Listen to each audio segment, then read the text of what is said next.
নমস্কার। আজকে সাপ্তাহিক রাশিফল আলোচনা করব। এই সপ্তাহটা আপনাদের যে খুব ভাইটাল, আমাদের হিন্দু ধর্মাবলম্বী সকলের কাছে খুব ভাইটাল এই সপ্তাহটা।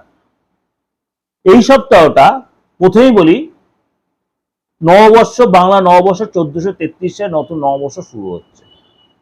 আবার এই বছর দীর্ঘদিন পর এত ক্লোজ টাইমে অক্ষয় তৃতীয়া। আমি অক্ষয় তৃতীয়া নিয়ে প্রোগ্রাম আপনাদেরকে দেওয়ার খুব চেষ্টা করব, যে কোন কোন রাশির কিরকম কি এফেক্ট হবে চেষ্টা করবো খুব। তাও বলে রাখি, একদম সপ্তাহের শেষ দিন হচ্ছে 19 তারিখ হচ্ছে অক্ষয় তৃতীয়া, অর্থাৎ 15 তারিখ হচ্ছে নববর্ষ এবং 19 তারিখ হচ্ছে অক্ষয় তৃতীয়া।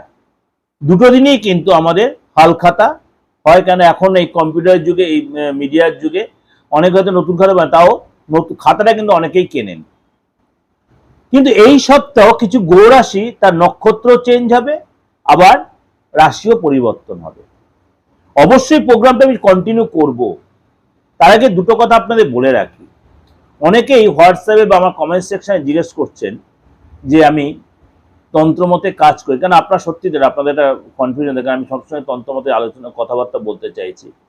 আমি সবসময় আপনাদের বলি, আমার যে 29 বছর 30 বছর যতদিন এই প্রফেশনে এসেছি, আমার তো একটা হচ্ছে আমার ফ্যামিলিগত বা বংশ পরম্পরা তন্ত্রের একটা ব্যাপার রয়েছে।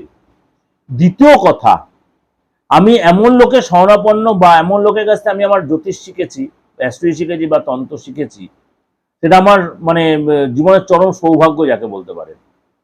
আমাকে হাতে ধরে সে শিখিয়েছে। সুতরাং তন্ত্রটা আমার রক্তে, তন্ত্রটা আমার মানে কি বলবো মনে। আমি মিডিয়াতে কেন এটা আলোচনা করি না, আপনারা প্রতি মুহূর্তে এটা বলেন বলে, তাই কেন তন্ত্রটা হচ্ছে গুপ্তবিদ্যা, গুহ্যবিদ্যা। যতটাই গোপনীয়তা মেনটেন করা যায়, অ্যাকচুয়ালি তান্ত্রিকরা কখন মিডিয়াতে বেশি নিজেকে প্রেজেন্টেশন করে না, এটা গোপনীয়তা সম্ভব। যেটি সেই ডাক্তারি সিস্টেমে মানে আপনার অপারেশন থিয়েটার ওটিটা গোপন জায়গাভাবে গোপনভাবে মেনটেন করে, সেটাই তন্ত্রটাও তাই। কিন্তু আপনাদের কিছুদিনের জনের এই ইয়েতে রিকোয়েস্টে আমাকে এটা বলতে হয়। এবার তন্ত্রে কি না হয়, তন্ত্রে এমন কিছু কাজ হয় যেটা নর্মালিটি অ্যাস্ট্রোলজিতে হয় না। তন্ত্র হচ্ছে অপারেশনের সমতুল্য। অনেক ক্রিটিক্যাল কন্ডিশন থেকে বের করে আনা যায়। আপনি দীর্ঘদিন একটা রিলেশনে ছিলেন, সেই রিলেশনটা কোনো এক পক্ষ বা আপনি বা আপনার অপোজিট পক্ষ আর রিলেশনটা কন্টিনিউ করার চেষ্টা করছে না, সে হয়তো অন্য কেউ আপনাদের রিলেশনের মধ্যে এন্ট্রি নিচ্ছে। সে আপনার অন্য বলতে আপনার সে প্রেম করছে তা নয়, দেখা অন্য থার্ড পার্সন যে মা বাবা হতে বা অন্য কেউ হতে পারে, ভাই বোন যাক হোক, সেটার জন্য আপনি রিলেশন, এইটা কিন্তু অবশ্যই তন্ত্রের মধ্যে ঠিক করা যায়। আপনি দীর্ঘদিন আইনি ঝামেলায় জড়িয়ে আছেন, কিছুদিন সেখানে বেরিয়ে আসতে পারছেন না, আপনি প্রচন্ড টাফ কন্ডিশনে পড়ে গেছেন, আলবাত করা যায়, আলবাত করা যায় সেই আইনি ঝামেলাতে বেরিয়ে আসার জন্য। আপনার বাস্তুটা এতটাই ডিস্টার্ব, আপনি মনে করেন শহরতলি বা মানে শহর কালচারে থাকেন, আপনি ফ্ল্যাটে থাকছেন, সেটা আপনার ডিমোলাইজ বা ভেঙে চুরে করার কোনো জায়গা নেই। কি করবেন? ফ্ল্যাটটা আপনি অনেক কষ্ট করে কিনেছেন, ভাড়া হলে না ছেড়ে চলে যেতেন, কিন্তু কেনা ফ্ল্যাট আপনি কি করবেন? আপনাকে অবশ্যই সেটাকে তন্ত্রমতে বাস্তুটা রেক্টিফিকেশন করে নিলে আপনি আবার নর্মাল জীবন করতে পারবেন। আপনার বাচ্চাটা কেউ বলেছে, আপনার বা আপনার সন্তানের বা আপনার আপনজনের কারো খুব অল্প বয়সে কোনো বড় দুর্ঘটনা আছে, অবশ্যই মৃত্যু কখনো আটকানো যায় না, কিন্তু তার প্রোটেকশনটা নিয়ে কিছুটা হলেও তার সাপোর্ট নিয়ে অনেকটাই রিকভারি করা যায়। আর অনেকে বলছেন এই যে যুদ্ধ কবে থামবে, যেমন যুদ্ধ থামার কিন্তু একটা পরিস্থিতি তৈরি হচ্ছে। কেন হচ্ছে না জানেন? শনি আর সূর্য আর মঙ্গল এই কম্বাইন্ড হয়ে বসে আছে। দেখুন শনি আর মঙ্গল মীন রাশিতে কম্বাইন্ড হয়ে বসে আছে, একটা ঠান্ডা পরিস্থিতি হচ্ছে। কিন্তু যখন মঙ্গল কুম্ভ রাশিতে শনির ঘরে রাহুর সাথে ছিল, তখন সবার মধ্যে একটা অ্যারোগেন্ট অ্যাটিটিউড ছিল। আপনি ফ্যামিলি কালচারে দেখুন, আপনার পাড়া প্রতিবেশীর মধ্যে দেখুন।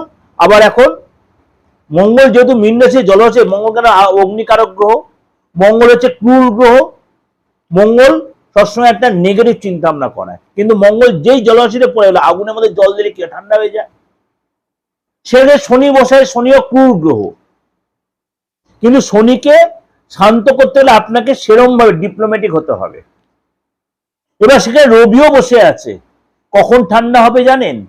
ঠিক রবি যখন মেষ রাশিতে প্রবেশ করবে, কেন পিতার পুত্র মধ্যে অশান্তি, এখানে পশ্চিম এশিয়া কান্ট্রির সাথে ট্রাম্পের যুদ্ধ, যে মানে আমেরিকার যুদ্ধ চলছে, ট্রাম্প কি তাহলে বুঝতে পারছেন কোন রাশি কোন গ্রহের অন্তর্গত। আর পশ্চিম এশিয়া আগের দিন কি বলেছিলাম কোন রাশির কোন গ্রহের অন্তর্গত। তাহলে এই হলো ব্যাপারটা। সুতরাং এইটা তৃতীয় হবে, তৃতীয় ব্যক্তি কে হবে? বুধ। বুধ দেখুন পাকিস্তানকে বলছিল, পাকিস্তান উল্টো কি করলো? কাঠি করে দিল। খারাপ ভাবে নেবেন না আমার কথাগুলো, জিনিসটা বোঝার জন্য। আপনারা অনেক বুঝতে চাইছেন, অবশ্যই এটা থিতু হতে চাইবে, থিতু হবে। এমন কাউকে মধ্যস্থতা করতে হবে। আমি বুধে বলি না, বুধ হচ্ছে বন্ধু। বুধ যদি আপনার ভালো সিচুয়েশনে ভালো বন্ধু হবে, তাহলে বুধ এখানে নিচভঙ্গ করছে। বুধ নিচভঙ্গ করছে কেন? ওখানে বুধ নিচস্থ মীন রাশিতে। এই বন্ধু যাকে আপনি ভরসা করেন, সেই বন্ধু কখনো ভালো হতে কখনো খারাপ হতে পারে। এই জিনিসগুলো বুঝুন।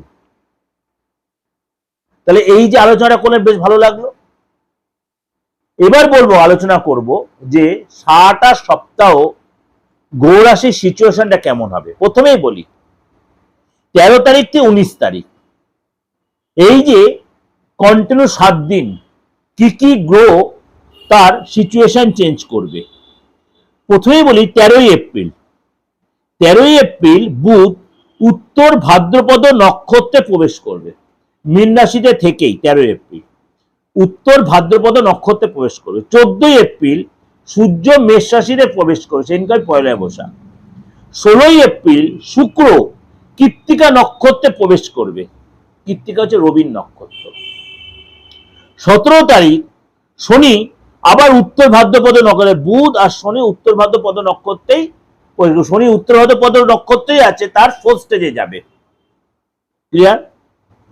19 এপ্রিল শুক্র তার নিজ রাশি বৃষ রাশিতে গিয়ে প্রবেশ করে মালব্য যোগ তৈরি করবে। তাহলে এতগুলো গ্রহ রাশি, তাহলে শুক্র, বুধ, শনি এবং সূর্য, 4 রাশি তার গ্রহ রাশি সিচুয়েশন চেঞ্জ করলো। এছাড়া রয়েছে আপনার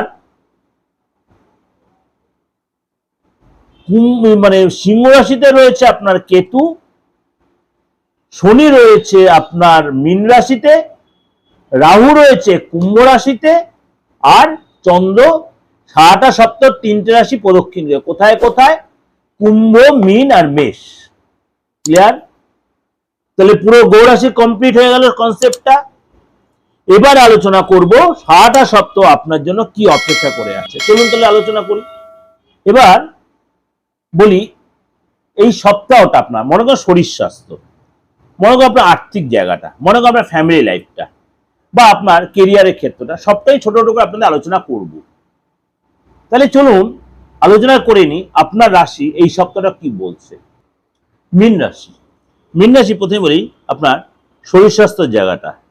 আপনাকে বলবো প্রথমেই একটু হাতে পায়ে ব্যথা বেদনায় ভুগতে পারেন, কিন্তু তারপরে আস্তে আস্তে শরীরটা 15 তারিখের পথে শরীরটা ঠিক হয়ে যাবে। টেনশন বেশি নেবেন না, বেশি কারোর সাথে কটূক্তি বা মানে অ্যারোগেন্ট অ্যাটিটিউডে কথা বলে সেটা আপনার মনে প্রেশার পড়বে, এবং তার জন্য প্রেশারটা আপনার বাড়তে হয়, শরীরের উপর কষ্ট হতে, কোলেস্টেরল বা প্রেশারটা বাড়তে পারে।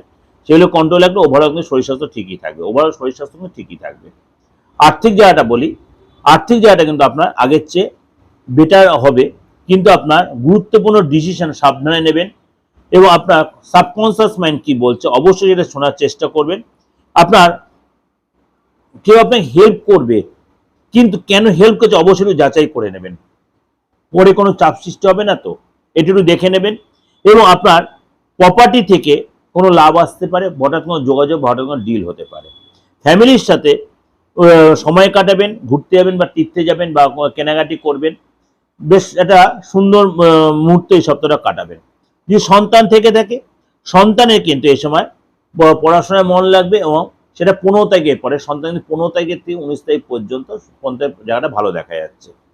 চাকরির জায়গাটা বলার আগে একটু বলে রাখি আপনাদের, অনেকেই বলছেন দাদা দীর্ঘদিন ধরে বেকার অবস্থায় বসে আছি। আমি তো আপনাদের বারবার বলছি, কারো কাছে কি হাতটা দেখান না। আপনি হাতটা দিয়ে আসলে বিশ্বাস করেন, যদি আমাকে মেসেজ করছেন যে মনে হয় প্রার্থনা কাছে আসবেন, আসুন না, একটা ফিজ দিয়ে দেখাতে অসুবিধা কি আছে? হাতটা দেখান, ফেসটা রিড করুন, একটা সেলফি তুলে পাঠিয়ে একটা সামান্য ভিজিট দিয়ে দেখান, সেটা সেটা আপনাকে যেতে হবে। কারোকে বলে বলে কথা বলে এসব করলে হবে না দাদা। হচ্ছে হ্যাঁ, হতেই পারে আপনি পুরুষ হন বা মহিলা, প্রত্যেক মানুষ একটা সেলফ ডিপেন্ডেন্ট বা সেলফ সাফিসিয়েন্সি দরকার হয়। আপনার আদৌ চাকরি হবে কিনা, কোন সেক্টরে হবে, আপনি ব্যবসা করছেন, বাবার ব্যবসা দেখবেন নাকি নিজের থেকে কিছু আরম্ভ করবেন, কোন সেক্টর হবে, বা আপনি অর্থ লস হয়ে যাবে, আপনার মাথাটা গড়, আপনি মাঙ্গলিক। কারণ পুরুষ মানুষের মাঙ্গলিক থাকলে বেরোজগারি দোষ তৈরি হয়, কিন্তু বি কেয়ারফুল। কিন্তু মহিলাদের মাঙ্গলিক থাকে, সেগুলো রোজগার করবেই করবে। এইগুলো ছোট ছোট পয়েন্টগুলো আপনাদের কেন শেখাই জানেন? আপনি অনেক বেশি এগিয়ে থাকতে পারবেন। এবার মাঙ্গলিক সবই খারাপ? মাঙ্গলিক হচ্ছে 1, 2, 7, 8, আবার কোনো কোনো জায়গায় আপনার 12 হয়। এবার সবকটা মাঙ্গলিক কখনোই খারাপ নয়। লগ্নে মঙ্গল, সেকেন্ড হাউসে মঙ্গল, সপ্তমে মঙ্গল, অষ্টমে মঙ্গল, 12th হাউসে মঙ্গল, কোনো কোনো সময় 9th হাউসে, অর্থাৎ নবম ঘরে মঙ্গল, সেও কিন্তু আপনার ভাগ্যবানী দোষ করায়। তাহলে কি বলবেন? আপনি কি তাহলে মঙ্গল তো থাকবে, মঙ্গল একটা ঊর্জাকারক গ্রহ, কোন ঘরে আছে? জলরাশিতে বসে আছে না নক্ষত্র হয়েছে? আপনার রাহুটা কোথায় বসে আছে? আপনি বলেন আপনার বাচ্চাটি তো নেই দাদা, আমি কি করবো বলুন তো? আপনি যেগুলো বলছেন আমাদের মাথার উপর দিয়ে বেরিয়ে যাচ্ছে, আমি জানি না এক্স্যাক্টলি আপনার হাতে কোথায় রয়েছে। দেখুন আপনার মঙ্গলটা কি সিচুয়েশন, আপনি ট্যাপার হয়ে গেছে, বা সে কালো স্পট পড়ে গেছে, নাকি সেখানে কালো তিল রয়েছে, বা দেখাল আপনি প্রেম করছেন, প্রেমে যারা বারে বারে আপনি কেটে যাচ্ছে, ঠিক সাকসেস আসছেন না, লোকের কাছে নিজেকে প্রকাশ করতে পারছেন না, বড্ড কষ্ট। প্রেম কার জীবনে না আসতে ভালো লাগে? খুব রেয়ার লোক আছে প্রেম ভালোবাসে না। সুতরাং এই জিনিসগুলো দেখার জন্য অবশ্যই সায়েন্টিফিক্যালি আপনার হাতটা, ফেসটা দেখিয়ে প্রপার প্রেডিকশন করিয়ে প্রপার প্রতিকার করানো প্রয়োজন, অবশ্যই প্রয়োজন। আমি বলি, আমি একটা কথাই বলি, আপনি মানুন আর নাই মানুন, অ্যাস্ট্রোলজি একদম সেম হচ্ছে ডক্টরের মতো। রোগ ধরলে ওষুধ সময় মতো দিলে, তার প্রতিকার নিলে আপনি 100 না 1,00,000% এখানে রিটার্ন রেজাল্ট পাবেন। আপনি এমন একটা নক্ষত্রে জন্মেছেন, সেই নক্ষত্রটা হয়তো কোনো দিক দিয়ে আপনার নেগেটিভ হতেই পারে, 27টা নক্ষত্রের মধ্যে নেগেটিভ হতেই পারে। আপনি যখন জন্মেছেন আপনার বাবা মা তো অত কিছু বিচার করে হয়নি, হতেই পারে। সেই নক্ষত্র আপনার নেগেটিভিটিটা কাটানো যায়, কি করবেন? আপনি নেগেটিভিটি নিয়ে বসে থাকবেন? আপনার ডেভেলপ হবে না, না কখনোই না। সেটাও তন্ত্র মধ্যে প্রতিকার করা যায়, অলবাত যায়। আমি বলছি করা যায় তো করা যায়, কিন্তু বারবার বলছি ডাক্তার চুজ করাটা আপনার উপর, এটা মাথায় রাখবেন। চলুন তো চাকরির কথা একটু আলোচনা করিনি। আপনার এই সপ্তাহে আপনার চাকরি জায়গাটা কেমন? চাকরির জায়গাটা আপনাকে কিন্তু 15 তারিখের পর থেকে চাকরি জায়গাটা ঠিক হবে। আপনার 14 তারিখ পর্যন্ত চাকরি জায়গাটা ডিস্টার্ব, 13-14 তারিখ একটু আপনার সাবধানতা মেনটেন করতে হবে, কারণ অনেকেই ছুটি থাকে। 15 তারিখ থেকে আপনার কিন্তু পরিস্থিতি নর্মাল হবে, এবং কাজের জায়গায় যে ডিস্টারবেন্স চলছিল, একটা অফিস পলিটিশিয়ানের চাপের মধ্যে ছিলেন, সেটা অনেকটা আপনার ঠিক হয়ে আপনার পেপারে আসবে। এবং আপনার মানে ব্যবসা জায়গাটা বলি, ব্যবসায় কিন্তু আপনার মানে ইনকামের রাস্তা তৈরি হবে, কিন্তু আপনার অর্থ আসবে অল্প পরিমাণে। কোনো সামাজিক ক্ষেত্রে আপনার খরচ হতে পারে। একটা কথা, রাস্তাতে গাড়ি চালাতে সাবধান, এবং আপনার এই সময় কিন্তু মানে কাউকে ধার দিতে সাবধান, সে অর্থ আপনি নাও পেতে পারেন। এবং যদি আপনার ড্রিঙ্কস হ্যাবিট থাকে, একদম সেটা ড্রিঙ্কস করে কখনো গাড়ি চালাবেন না, অবশ্যই এটা মেনটেন করবেন। এবং বাইরে যে যাবেন অবশ্যই জিনিসপত্র সতর্ক থাকবেন। ব্যবসা জায়গাটা কিন্তু আপনার ব্যবসা ভালো হবে ঠিকই, কিন্তু আপনার মন মতো খুব যে ডেভেলপ হবে তা না, সেটা আপনার ম্যানেজ করতে এই সপ্তাহটা 15 তারিখ থেকে 19 তারিখ আপনার আস্তে আস্তে ডেভেলপটা বুঝতে পারবেন। দাম্পত্য লাইফে আপনাকে একটু সতর্ক থাকতে হবে, কেননা 14 তারিখ পর্যন্ত, 13-14 তারিখ পার্টনারের সাথে আপনার একটু বনিবনার অভাব হতে হচ্ছে, আপনি অবিবাহিত বা বিবাহিত। 15 তারিখের পর থেকে পার্টনারের সুসম্পর্ক হবে, এবং আপনারা একসাথে করে ঘুরতে যেতে পারেন বা সময় একসাথে কাটাবেন। যে ডিস্টার্বেন্সটা ছিল সেটা অনেকটাই কেটে যাবে। এই যে ওভার একটা ডিসকাশন করলাম, আপনাদের দেখুন যেটা কমিটমেন্ট করেছেন প্রথম থেকে একদম আর্থিক জায়গাটাতে শরীর স্বাস্থ্য অবধি, অবশ্যই আপনাদের কিন্তু সপ্তাহটা এরম ভাবেই কাটবে। যদি মনে হয় আমার সাথে যোগাযোগ করবেন যে কোনো প্রয়োজনে, খালি একটাই কথা বারবার বলছি, মৃত ব্যক্তিকে বাঁচানোর ক্ষমতাটা আমি এখনো আয়ত্ত করতে পারিনি। তাছাড়া মোটামুটি আমি অনেকটাই আপনাদের হেল্প করতে পারি এই তন্ত্র মতে, কিন্তু প্রত্যেকের রিমুনারেশন, উইদাউট রিমুনারেশন আমি পারি না, করবো না।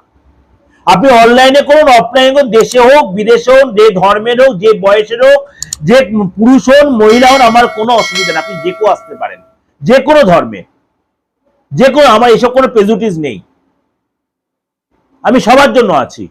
কিন্তু আমাকে প্রপার ফিস, প্রপার রিমুনারেশন কিন্তু আমাকে দিতে হবে, একদম ক্লিয়ার বলছি। আপনি যে কোনো প্রবলেম পড়ুন, আমি সলভ করার জন্য আছি। কার দুদিনে হয়, কার হয়তো 2 সপ্তাহ লাগে, কিন্তু কথা যখন দেবো করে দেবো। যাই হোক, ভালো থাকবেন। ভালো দুটো খুব সুন্দর দিন পেয়েছেন, একটা 15 তারিখ পেয়েছেন, একটা 19 তারিখ পেয়েছেন। সবাই এখন আমার হিন্দু ধর্মাবলম্বী তা নয়, এখন সবাই আমাদের উৎসবে সবাই আমরা একসাথে পালন করি, কেননা আমাদের ভারতবর্ষের সেকুলারিজম স্টেট। সুতরাং খুব আনন্দ উৎসব করুন, ভালোভাবে থাকুন, ভালোভাবে খাওয়া দাওয়া করুন, কন্ট্রোল রাখুন। যোগাযোগ করতে হলে 8910073325 অপরিবর্তিত নাম্বার, আমি যতদিন বেঁচে যাবো এই নাম্বারটা আমার থাকবে। আর 9433960106 এই দুটো নাম্বার আছে, আমি ধরি বা আমার সহকারী ধরু, আপনি যদি না ধরি কখনো হোয়াটসঅ্যাপে সেটা লিখে দেবেন। ভালো থাকবেন, নমস্কার।